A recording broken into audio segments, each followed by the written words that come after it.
करेंगे छत्तीसगढ़ की, जहां रायपुर में सीएम भूपेश बघेल ने कहा कि छत्तीसगढ़ सरकार की ओर से शुरू की गई सुराजी गांव योजना और गोधन न्याय योजना से गांव और ग्रामीणों के जीवन में एक नया बदलाव दिखाई देने लगा है। इन योजनाओं से ग्रामीणों और किसानों को संबल मिला है और ये ग्रामीण अर्थव्यवस्था के लिए संजीवनी साबित हो रही है।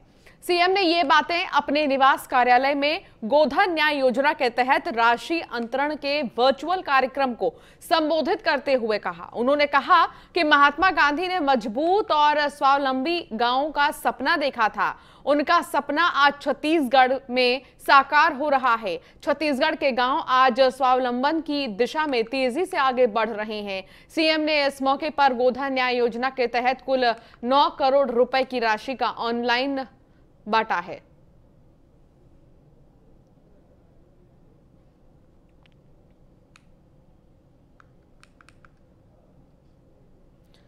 तो वहीं छत्तीसगढ़ के एडीजी जीपी सिंह को सरकार ने निलंबित कर दिया है। एसीबी छापे के बाद सरकार ने बड़ी कार्रवाई की है। जीपी सिंह 94 बैच के आईपीएस हैं। पिछले 4 दिनों से एडीजी जीपी सिंह के निवास और अलग अलग ठिकानों पर एसीबी ने छापा मारा, जिसमें संपत्ति का ब्यौरा एसीबी के अधिकारी को मिला। जीपी सिंह राज्य सरकार ने senior IPS ADG GP Singh anti corruption bureau के छापे में मिली 10 करोड़ के अनुपात इन संपत्ति और जांच के दौरान मिले सबूतों के आधार पर सोमवार देर रात सस्पेंड करने के आदेश जारी कर दिए हैं। एसीबी ने 4 दिन पहले गुरुवार को सुबह उनके पुलिस लाइन स्टेट सरकारी बंगले सहित सहयोगियों के 15 ठिकानों पर छापे मारे थे, जिसे देखते हुए राज्य सरकार ने देर रात एडीजी जीपी सिंह का निलंबन आदेश जारी कर दिया है।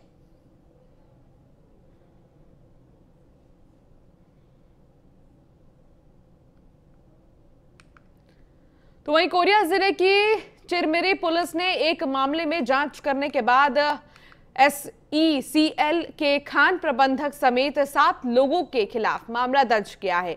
24 जून 2020 को SECL चिरमिरी की कुरासिया भूमिगत खदान में ब्लास्टिंग करते समय धनेश्वर नामक डीलर हेल्पर को माइंस में ड्रिलिंग करते समय कोयले का टुकड़ा लगने से चोट लगी थी, जिसके बाद वो बेहोश हो गया था। जब उसे अस्पताल ले जाया गया तो उसकी मौत हो गई। अपने पिता की मौत के बाद परिजनों ने थाने में शिकायत की थी। करीब 1 साल के बाद इस मामले में चिरमिरी पुलिस ने 7 लोगों के खिलाफ मामला दर्ज किया है। पिछले वर्ष 23/21 को ड्रिलर का अंडरग्राउंड में ड्रिल करने के दौरान मिस फायर के ब्लास्ट होने से मौत हो गई थी, जिस संबंध में मर्ग इंटीमेशन कायम करके उसकी जांच की जा रही थी और BGMS से रिपोर्ट भी मंगाई गई थी, जिसमें सुपरवाइजरी स्टाफ और का फाल्ट होना बताया गया, जिसमें जांच पर से 7 लोगों के विरुद्ध अपराध पाए जाने से अपराध पंजीबद्ध किया गया। तो वहीं धमतरी में बिजली की कटौती को लेकर बीजेपी कार्यकर्ताओं ने बिजली दफ्तर का घेराव किया और शासन प्रशासन के खिलाफ जमकर नारेबाजी की। इस दौरान 24 घंटे बिजली देने की मांग को लेकर ज्ञापन सौंपा। बता दें कि जिले में रोजाना दिन में कई बार बिजली गुल होती है, जिससे आम लोगों के साथ किसानों को काफी परेशानी हो रही है। तो वहीं शिकायत के बाद भी बिजली व्यवस्था दुरुस्त नहीं किया जा रहा है। आज भारतीय जनता पार्टी किसान मोर्चा की ओर से यहाँ पर धरना प्रदर्शन किया गया है। लगातार इस बात को देखा जा रहा है कि अभी प्रदेश की सरकार ने जिस प्रकार अपने घोषणा पत्र में कहा कि हम किसानों का कर्जा माफ़ करेंगे और बिजली हाफ करेंगे, तो बिजली बिल हाफ कहीं पर नहीं हुआ है और बल्कि लोगों को जो सुविधाएं मुहैया करानी चाहिए, विशेषकर किसान भाइयों को, चूँकि अभी खेती किसानी का समय है और ऐसे समय हम लोग का भी थरहा लग चुका है और अभी जो पानी की सबसे ज़्यादा आवश्यकता है, तो देखा जा रहा है कि लगातार मोटर पंप कनेक्शन बंद है। बस्तियों के कनेक्शन तो बंद है ही, मोटर पंप कनेक्शन लगातार बंद है। और कल 10 गांव के किसान भाई हमसे मिलने आए थे, जहां पर ऐसे 10 गिने हुए गांव हैं जहां पर ट्रांसफार्मर 5-5 दिन से ट्रांसफार्मर नहीं। अभी ये लोग तो अच्छा, इनका ज्ञापन अभी मिला है, अब वो लोग थे यहीं पे। एक तो आमदी में जो रामाधार नेता है लाइन इंस्पेक्टर, उसके संबंध में कि उनका तत्काल स्थान होना चाहिए और इवन वो लोग निलंबित करने के लिए भी मांग कर रहे थे। तो विभागीय जांच करा के जो उचित होगा कार्रवाई करेंगे विभाग के नियमानुसार। बिजली कटौती इतनी ज़्यादा क्यों हो रही है सर, क्या कारण है? देखिए बिजली कटौती कुछ तो अपन इस बार जो प्री मानसून कोरोना कारण से प्री मानसून मेंटेनेंस भी नहीं कराए थे, विलम्ब से करवाए, मतलब 30 जून तक करा लिए हैं। तो इस बार कोरोना काल में हम लोगों को ये भी निर्देश है कि क्योंकि कोरोना वैक्सीन जो है सब उसमें रहते हैं, है ना, फ्री यूज में रहते हैं, तो बिजली सप्लाई बाधित नहीं करना है करके तो मेंटेनेंस इस बार लेट शुरू किया गया था। तो वहीं अंतागढ़ में ग्रामीण ट्रक यूनियन अध्यक्ष के खिलाफ आंदोलन कर रहे हैं। ग्रामीणों ने यूनियन अध्यक्ष पर आदिवासी समुदाय पर अभद्र टिप्पणी पर गाली गलौज करने का आरोप लगाया है। बता दें कि बीते दिनों निक्को माइंस में परिवहन कर रहे ट्रक की चपेट में आने से महिला की मौत से नाराज ग्रामीणों ने टेमरू पानी में लगातार चक्का जाम किया है। इस आंदोलन में टेमरू पानी क्षेत्र के ग्रामीण अभी तक डटे हुए हैं। आंदोलन कर रहे ग्रामीणों ने अंतागढ़ ट्रक यूनियन के अध्यक्ष अनिल चंदेल पर आरोप लगाया है कि परिवहन संघ का बैठक अंतागढ़ वन विभाग विश्राम गृह में किया गया था, जिसमें आदिवासी समुदाय पर अभद्र टिप्पणी की गई है। जो कि अंतागढ़ परिवहन संघ के अध्यक्ष अनिल चंदेल द्वारा आदिवासी समाज को गाली गलौज किया गया है और आज बात के लिए आए थे, जो वो बात नहीं बनी और जो गाली गलौज किए हैं इनका आदिवासी समाज कड़ी शब्दों से निंदा करता है। जो कि वो अंतागढ़ परिवहन संघ के अध्यक्ष अनिल चंदेल, उनके द्वारा यूनियन की बैठक थी यहाँ पे गाड़ी चलाने को लेकर के, तो उनकी बैठक में इस प्रकार सूचना प्राप्त हुई वो यूनियन के सदस्यों के द्वारा कि उन्होंने आज।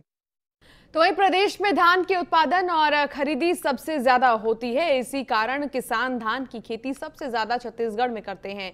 यही वजह है कि लगातार अन्य फसलों को लेकर रुझान किसानों का कम होते नजर आ रहा है। तो दूसरी तरफ से सोसाइटी और संग्रहण केंद्रों में धान जमा पड़ा है। खरीफ फसल, इस वर्ष की खरीफ फसल में धान फसल को हम उसका रकबा को कम करने का प्रयास कर रहे हैं। तो विगत वर्ष से हमारा 26,000 हेक्टेयर को हम लोग कम करने के लिए किसानों से सहमति प्राप्त कर चुके हैं और उसमें 26,000 हेक्टेयर में दलहन तिलहन है और रागी भी है। इस तरह से हम लोग फसल को कम करके अन्य फसल लगवाएंगे और राजीव गांधी किसान न्याय योजना के अंतर्गत इसका पंजीयन भी कराएंगे। खरीफ फसल।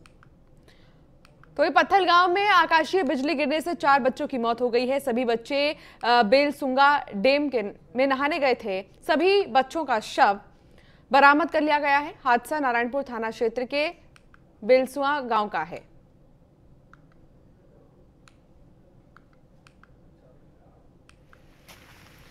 तो बालोद में मुख्य आय का स्रोत कृषि से है। बारिश होने से किसानों ने धान बोने का काम शुरू कर दिया। किसान पहले जरूरत के हिसाब से सोसाइटी से धान, बीज, खाद और दवाई खरीद चुके हैं। मौसम में धूप और छांव की स्थिति बनी हुई है। कृषि विभाग बालोद के उप संचालक NN पांडे ने बताया कि जिले में 75% बुआई का कार्य अब पूरा हो चुका है। जिला बालोद में 1,77,750 हेक्टेयर में खरीफ फसलों की बोनी का लक्ष्य रखा गया है, जिसमें 1,11,000 हेक्टेयर में फसल की बुआई हो चुकी है, जिसमें अभी हम चाहते हैं कि दोनों का सम्मिलय से हो काम और दोनों का नाम उसमें अंकित हो, केंद्र सरकार और राज्य सरकार। और जो बोनस है हमारे किसानों को, जैसे वो गन्ने का हो या चने का बीमा हो, इनको किसान को तत्काल मिलना चाहिए, क्योंकि वर्तमान में किसानों को कृषि के लिए पैसे की ज़रूरत है और लॉकडाउन के कारण किसान की स्थिति।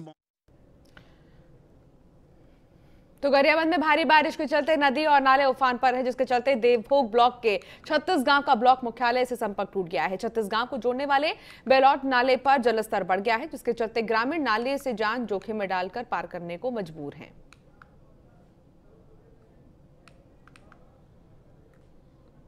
और चलिए इस बुलेटिन में फिलहाल इतना ही। आप बने रहिए न्यूज़ 1 इंडिया के साथ। नमस्कार।